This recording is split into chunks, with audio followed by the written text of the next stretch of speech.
The newest MonsterVerse film just released in theaters and it is smashing it at the box office. So today, I thought it was time for me to stop and talk about Godzilla X Kong: A New Empire. Please know that everything that I will say in this video is just my very own opinion, and my name is SW Nation.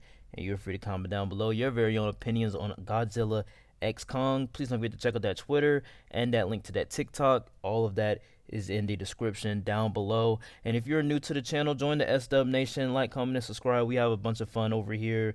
And with all that being said, guys, without further ado, let's get right into our review. We've discovered a signal.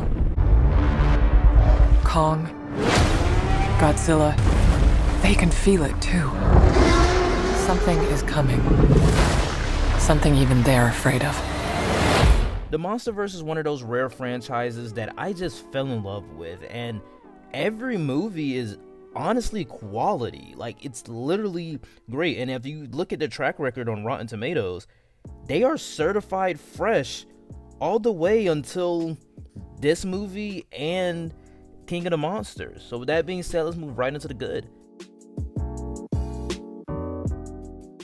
And the good thing that comes to mind here is that, man, let me tell you, like I said before, I have been a big fan of this franchise. This is my second favorite movie of the year so far. It didn't beat Dune Part 2, but it definitely beat Ghostbusters Frozen Empire for me. I had a blast watching this film. Again, like Godzilla vs. Kong, it's a huge dumb movie. Keep in mind, like, it is very dumb, and it does nothing but wants to entertain.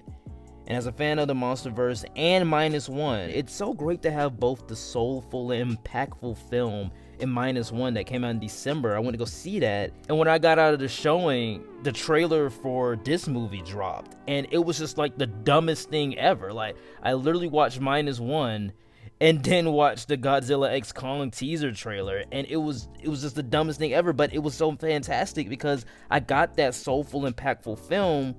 And now we have the schlocky event film that is this. Essentially, this is WWE SmackDown. I'm talking Kong putting Godzilla on his neck.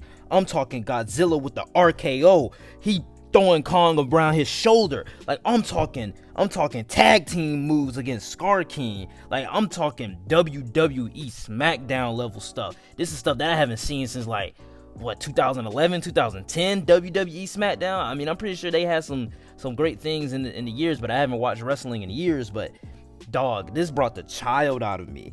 This movie had me and my audience jumping up and down in our seats, and that's exactly what it should do. It should feel like an event, and it's a different type of event from Dune 2.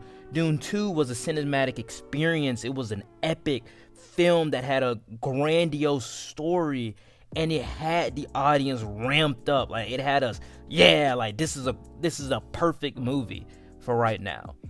Godzilla X Kong is not a cinematic experience, but like Sean Chandler says, this is a Taco Bell movie through and through. It is cinematic fast food.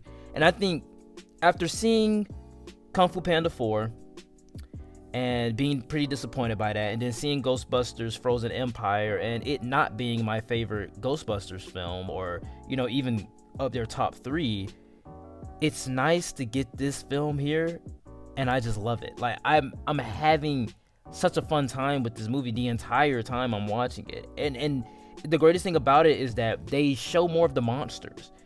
And, you know, you never want to watch these movies and then have uninteresting humans take over the entire thing. You want to have the humans have an interesting story, and then the monsters add the sense of wonder to it.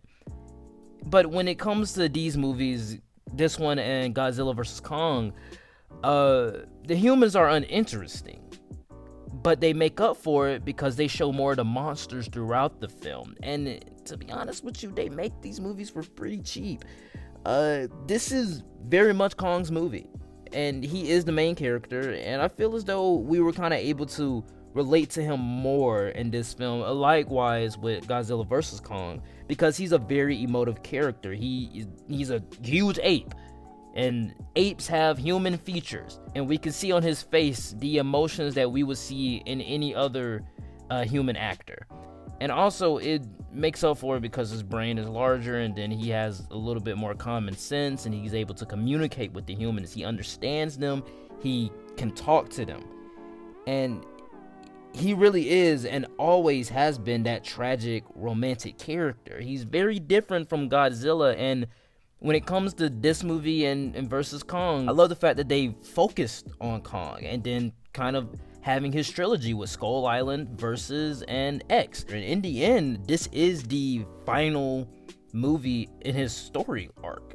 There are also scenes where it's just the apes growling at each other, but you can clearly see and understand what is going on. It's a directorial feat that not many people can pull off, and it's also something that's really going unnoticed inside of these reviews that I'm reading and listening to. The big gigantic action delivers. I love the fact that I went into this movie blind because there are some surprise monsters in here, and I was very surprised when this monster showed up. I'm so glad they kept them out of the trailer, out of the teasers. You know, obviously the CGI is incredible. They made the film for pretty expensive and from my wallet, but pretty cheap for, you know, the movie industry standards. When we have Marvel films that are costing $220 million, TV shows, Marvel Disney Plus shows with 6 episodes costing $220 million, and then this costs like what, $155 million? Dude, I come on, what are we doing now? And then the CGI in this movie looks incredible compared to that $220 million TV show that I watched back in June. I'm looking at you, Secret Invasion. Look, I had a blast with this film, but I wouldn't say that it's without its negatives. So let's move right into the bad.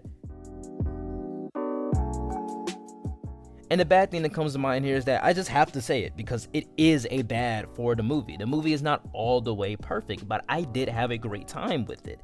While they're not that bad in this film, obviously the human characters suck inside of the MonsterVerse, except for, I think, Monarch. Monarch has some good humans. I've only seen 3 episodes. I haven't watched the rest of the 7 yet. I am going to do that when I rank the MonsterVerse TV shows and films, but I've only seen 3 episodes, and the human characters are actually pretty great. Godzilla 2014 human characters are pretty great, and Skull Island human characters are pretty great. And again, they're not bad, but they're better than Godzilla vs. Kong and King of the Monsters. The humans inside of this one, humans carry over from Versus, but they're handled a lot better here, I would say. But the whole mythology thing is just stupid. They introduce a mythology in here that is just dumb. This whole lore is just dumb. How they explain it is dumb. I don't think the central idea of it is dumb. How they explain it is, though. And anything not revolving around the Titans is just not nearly as interesting. The plot is just contrived and stupid. But then again, the whole film is stupid. It's a giant monkey riding a giant lizard, fighting another giant monkey, riding a giant lizard. Like, literally, that's the movie. It's stupid, but I had a good time. In conclusion, Godzilla X Kong was a dream to see on screen. It's exactly what you expect it to be. 2 giant apes riding 2 giant lizards, clashing heads. I've been a fan of this franchise for a minute, so seeing this WWE smackdown between 4 kaijus was huge, loud, and just a whole lot of fun. I was hopping up and down in my seat the whole time because it delivered exactly everything that it promised and everything that I wanted, and even more because of the surprise monsters in there. I'm more excited than ever for the MonsterVerse. I can't wait to see what else they do inside of this franchise. I want to see a Monarch Season 2 get announced. I want to see a Godzilla-focused Godzilla X Kong film. And hopefully we can end off, you know, his story arc with that one. I think, you know, just keep going, man. Keep going. This franchise has been consistently, like, great with critics. Critics love it. Audiences love them. I think we should keep going. I'm gonna give Godzilla X Kong an A for entertainment and an 8.9 for quality. Look, it's so much dumb fun that is actually pretty good. Alright guys, that is it for the review. Please know that everything that I did say in this video was just my very own opinion, and you're free to comment down below. What did you think of Godzilla X Kong, A New Empire? Please don't forget to check out that Twitter and that link to that TikTok. All of that is in the description down below. Please don't forget to come back later for MonsterVerse films and TV shows ranked. With all of that being said, guys, like, comment, and subscribe, and I will see you all next time. Peace.